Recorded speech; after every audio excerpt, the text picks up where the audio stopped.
Hello, I welcome you all in this presentation related with the subject fundamentals of manufacturing processes.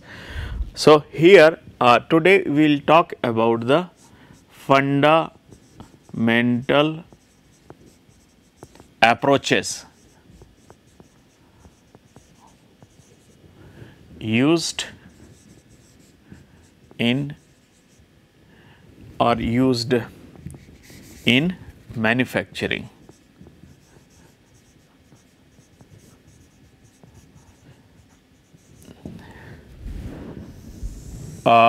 We know that the manufacturing is used for making the goods, products which can be used by the human being, and for that purpose it is necessary that they are produced of the desired size and shape, they are produced with the desired finish and close control of the tolerance, and here with the desired properties. So, these are the three aspects: desired properties or characteristics.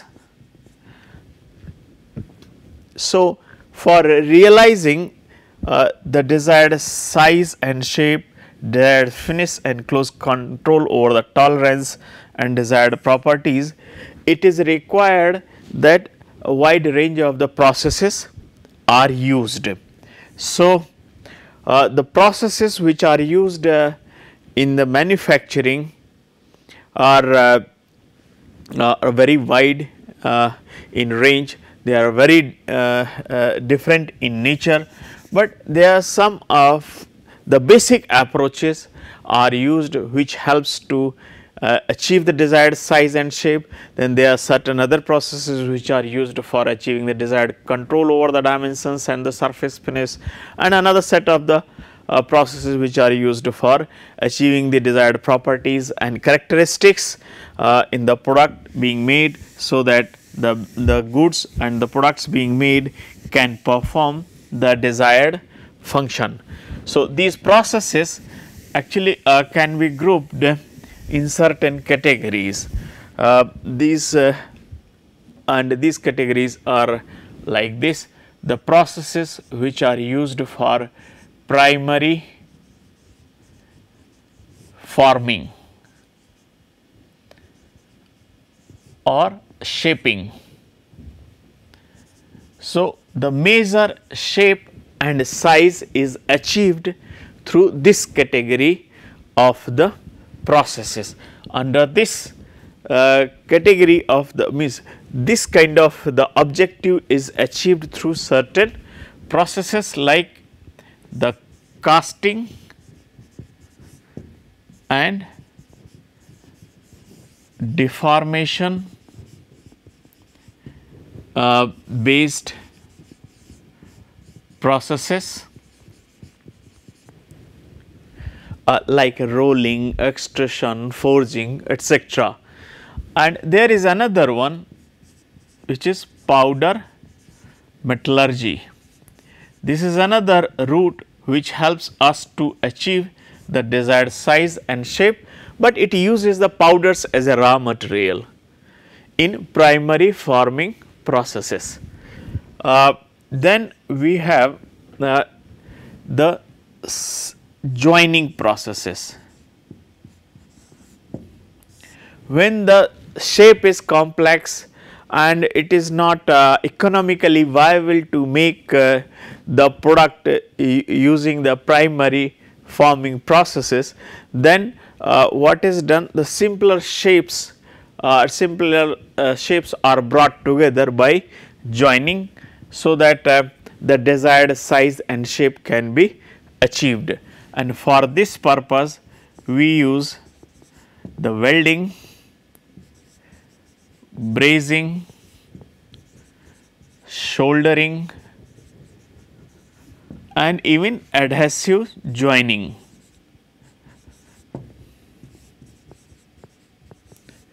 These are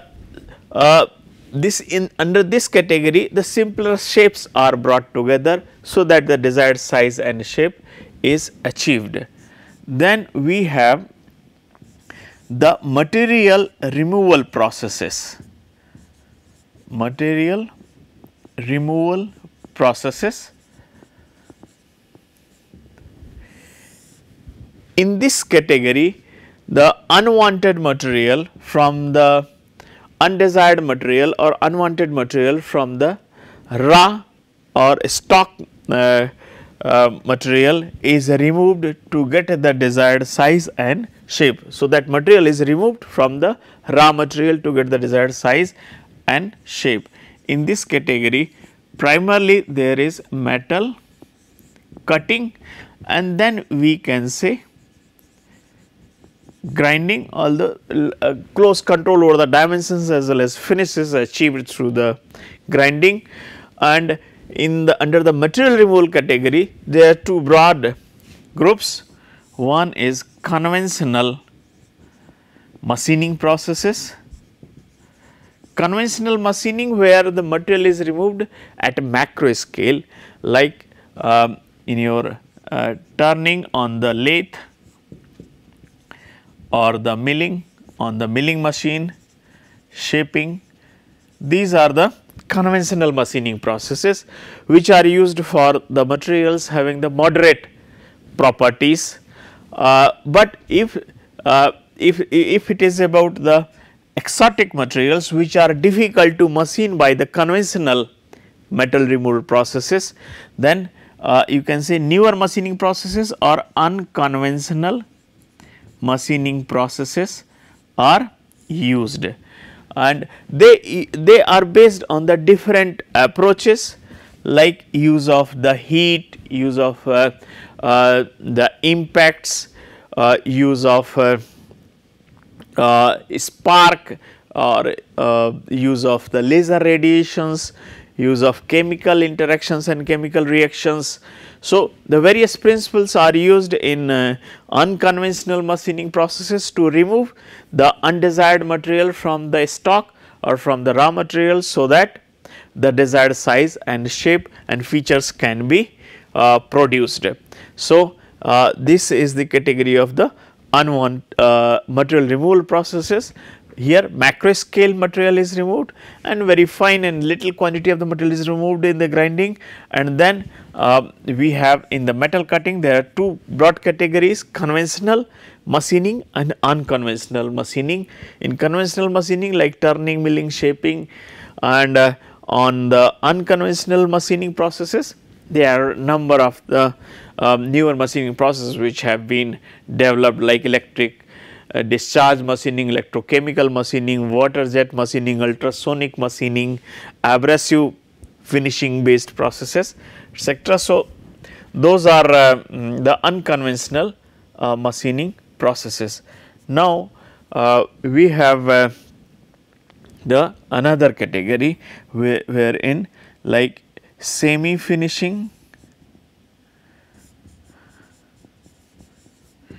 or finishing processes. In this category, very close control over the dimensions as well as the surface finish is achieved using processes like honing, lapping, polishing.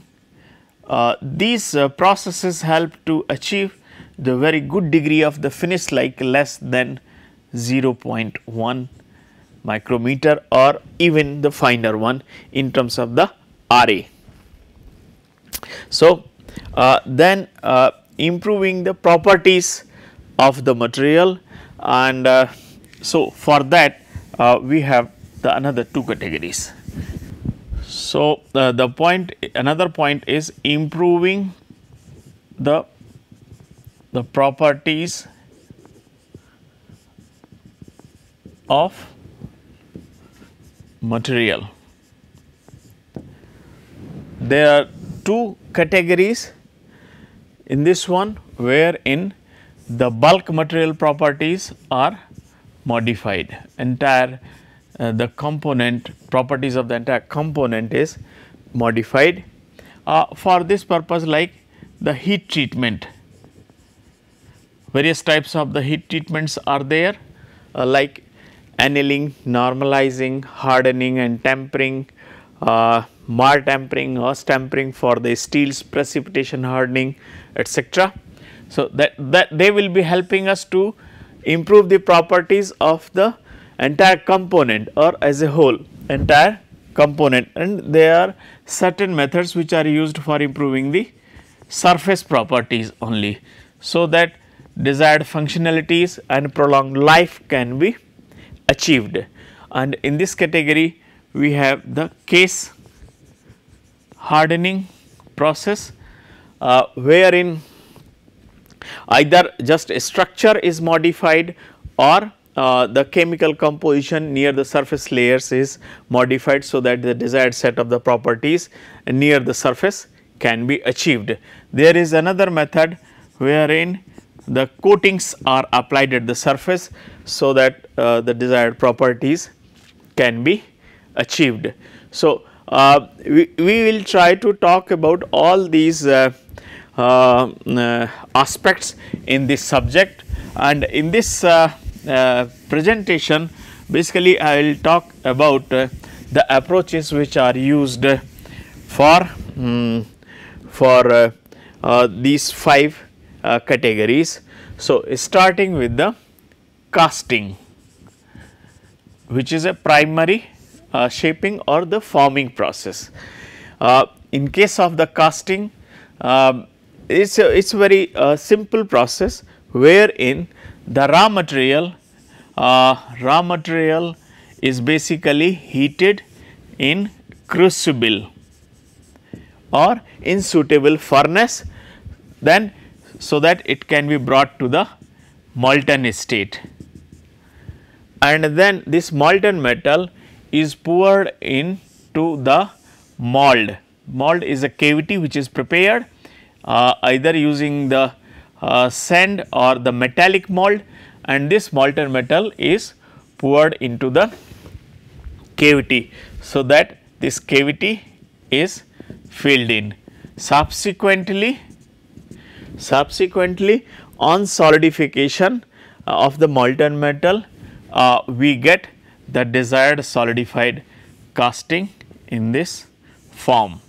So, this is how we get the desired shape, but the product which is made by the casting is usually rough and not very close to the dimensions desired. So, roughness is high and the dimensions are not actually dimensions are not very close to the required ones. So, what is needed?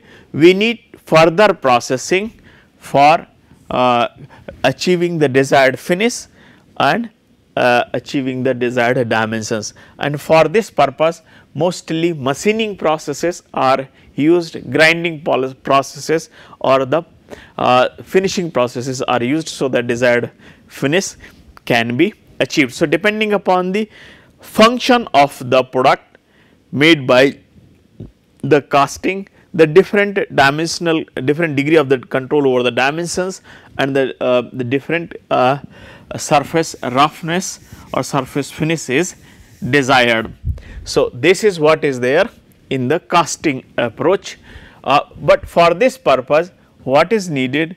Your molten metal melting point of the metal to be processed must be low. That is why aluminum having like say 660 degree centigrade melting point, magnesium and cast irons. So, those having the cast iron having the low melting point, they are easy to melt and it is easy to process them to get the desired product through the casting route. In this case, the hardness, strength of the material does not play any role. What is important? It should not interact much with the gases and the atmospheric ambient air, which otherwise can lead to the formation of the inclusions, impurities or it can lead to the porosity in the cast products. So, this is one approach. This is good for the low melting point systems, and it is commonly used by the jewelers for making the jewelry. Similarly, it is extensively used for making the products of the plastics and products of the cast iron, products of the made of the aluminum, magnesium, even copper, like in form of brass and bronzes. So, those low melting point systems can be easily processed through the casting route. This is the primary forming or shaping process. Another is forming process. In forming is basically based on the deformation based approach.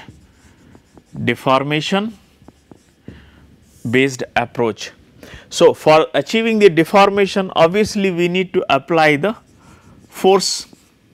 Mostly it is compressive force, but it can be of the bending type or tensile type also, but that is very not very common in the processes. Compressive force is normally applied.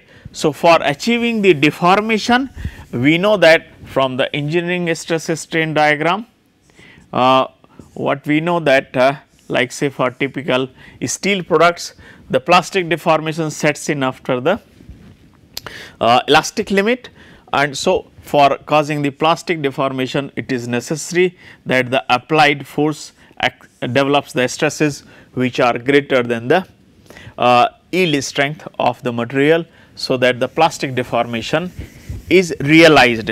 So, what is important, that material should have, it is good to for this process to get the desired size and shape by the deformation approach, is that the material has the low yield strength, so that you can deform it easily. So, that strength of the metal to be processed, if it is low, then it is good and easy to deform. And another one is elongation. Elongation or the ductility of the material is high. This is also, we can see low ductility metals, like they break like this, and if the material is of the high ductility, then it will be deforming a lot prior to the fracture. So, this is the strain at the fracture which is used to quantify the elongation, like say for the low carbon steels or very like say 0.1 or 0.05% carbon steel, this may be as high as 40 to 50%, but like say for the cast irons, it may be very low, maybe 2 to 3%. So, if the ductility is very limited, you cannot deform it much plastically, while if the ductility is high, the deformation is easier, and the percentage elongation is one of the very common criteria or the parameter to check the ductility of the material. So, for the deformation based approaches, it is necessary, it is good that the yield strength of the material is low and ductility is high. And to facilitate this, it works on the two approaches, like the deformation. There are two approaches of the deformation based processes. One is the cold deformation based approaches, and the hot, which is cold forming or hot forming. Hot forming, cold forming or cold deformation process or hot deformation based processes. So, and there is one more warm also, where depending upon the temperature. So, this is normally carried out under the ambient condition, and this is above the recrystallization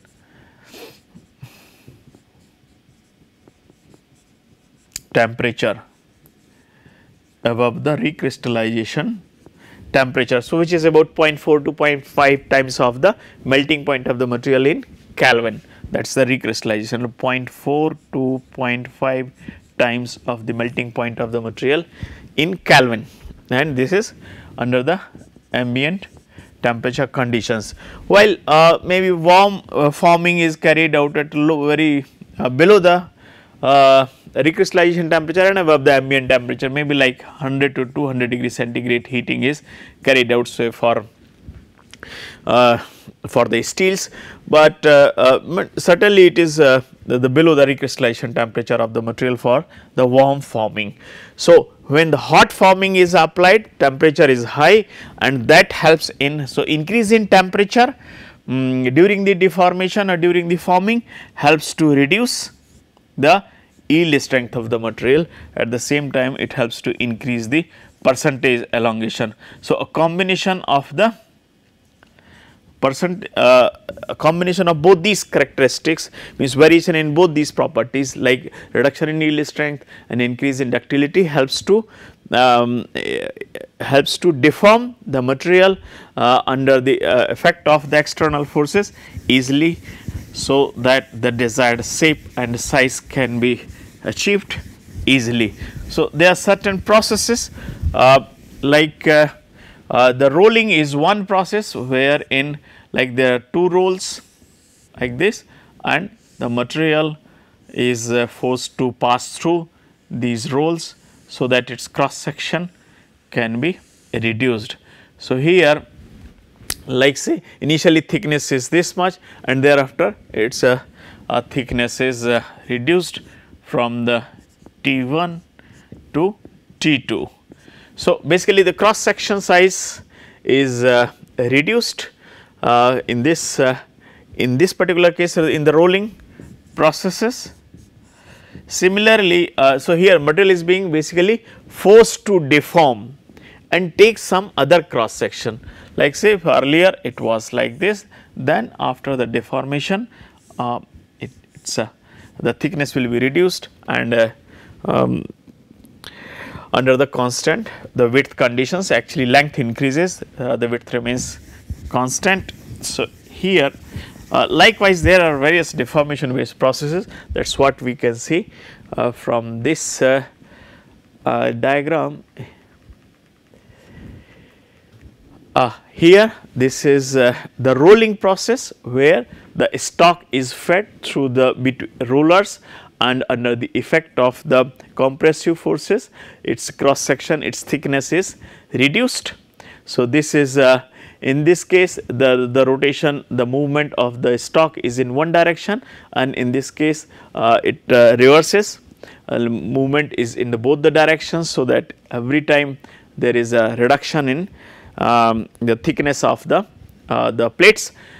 This is another deformation based process, where within the constraint under the constraint conditions of this structure, the material is forced to pass through this die, so that the cross section is reduced from such a large size to the smaller size. This is the extrusion process, which is used for making the long cylinder shaped jobs of the uniform cross sectional area along the length.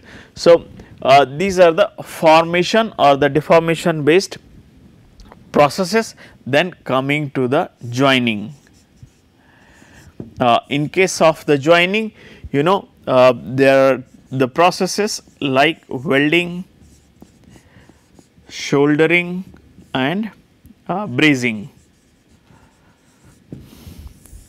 So, here what we do, since making the complex products in one go of such kind of the geometry is difficult. So, what is done, we take two simple shapes like this and another one like this, and the two are joined together by fusing the components partially along the so this is how the joint is developed. So, otherwise it is not that easy to make such kind of the shape using the deformation based process. Of course, it can be done using the casting, but if the material is not favorable for the casting due to the thermal properties or due to its melting point and the way by which it responds to the heat. So, it is better that it is made in simple shapes and then they are joined together. So, this is the case when fusion is possible. If we find that no, even fusion is not possible, then in that case what we can do, we can apply just brazing alloy. So, we heat it up and then the components are heated. So, and then the brazing alloy is brazing material is applied or it is filled in at the interface, and on solidification it produces the joint.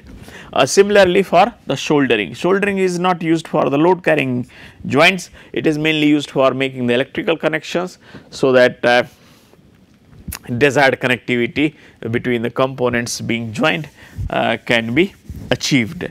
So, in the case of the joining, it is like the simpler shapes are brought together, so that the desired size and shape can be achieved. Like the ship structures, ships are very lengthy, very heavy in structures.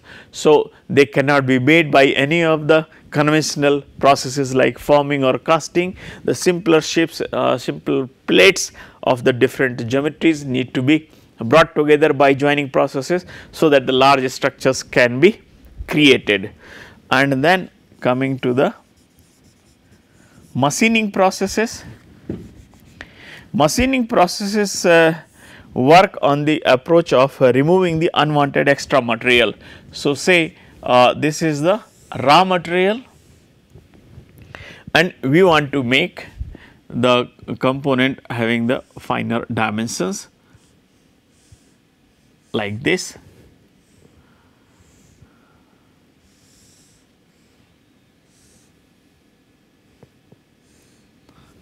Okay. So, what we will be doing? So, this is the component to be made using this stock or raw material. So, what we will be doing? We will be just removing all that which is extra. So, this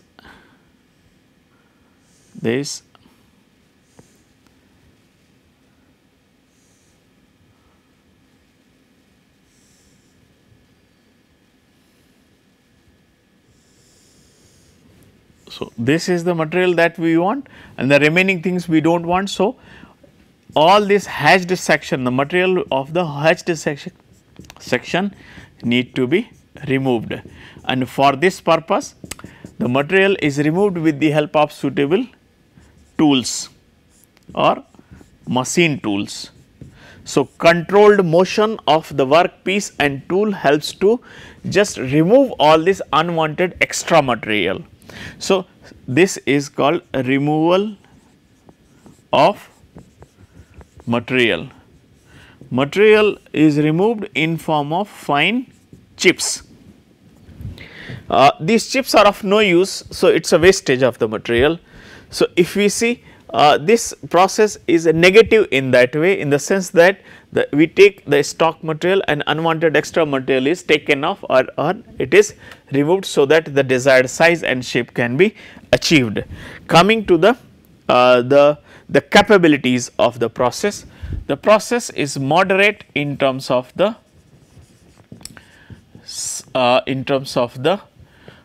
tolerance which can be achieved, and the finish is not very good. Like say finish may be vary from 2 to 50 micrometer in terms of the RA, and the tolerance is also not very good. Similarly, forming processes we can achieve really good finish for the cold forming, but not for the hot forming. So, here it is also the moderate in the sense of surface finish, and the dimensions or the tolerance, the joining is poor in terms of the control over the tolerance, and the finish we need definitely the good the post machining or the secondary processing, and the machining it offers very good finish and very close control over dimensions. So, in that way the machining is good because it helps to achieve the close control over the dimensions, but this is a secondary process. Most of the time whatever is made by the casting, forming or even joining need to be machined, so that the desired finish and desired control over the dimensions can be achieved. I will talk about, so these are the this is the general approach which is used in case of the 4 major manufacturing processes. Likewise, there are other processes, heat treatment, case hardening, etc., and the semi finishing and the finishing processes. So, improving the surface properties, improving the properties and the surface properties, both these actually work on the controlling the structure or microstructure of the material, so that the desired combination of the properties is achieved. And for this purpose, what is done? Basically, we follow heating, soaking, and then very controlled cooling. This is what is done in case of the heat treatment. And for the case hardening purpose, so basically try to control the microstructure of the material, so that the properties are incorporated or imparted as per the requirement. And other properties, like for the case hardening,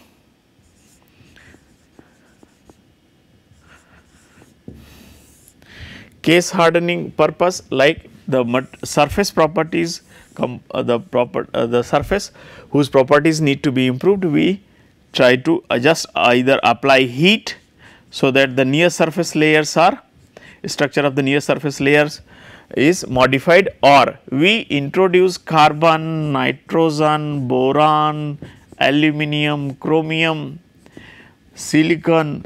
All these elements can be incorporated or introduced near the surface layers, so that the properties near the surface layers get modified. So, in this case, the chemistry is modified besides the changing the structure. And third approach is development of the coating. In this case, what we do, basically the component whose surface properties need to be improved.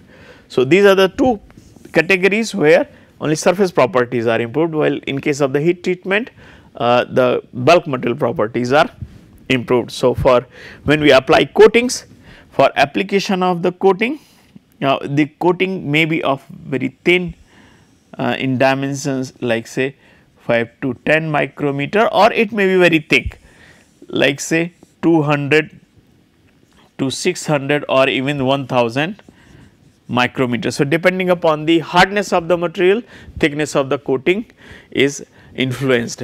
Softer the material, thicker can be the coating; harder the material, thinner coating need to be used. So, when these so as per the purpose, as per the requirement, either hard or the soft coatings need to be developed, so that desired functionality in the product can be achieved.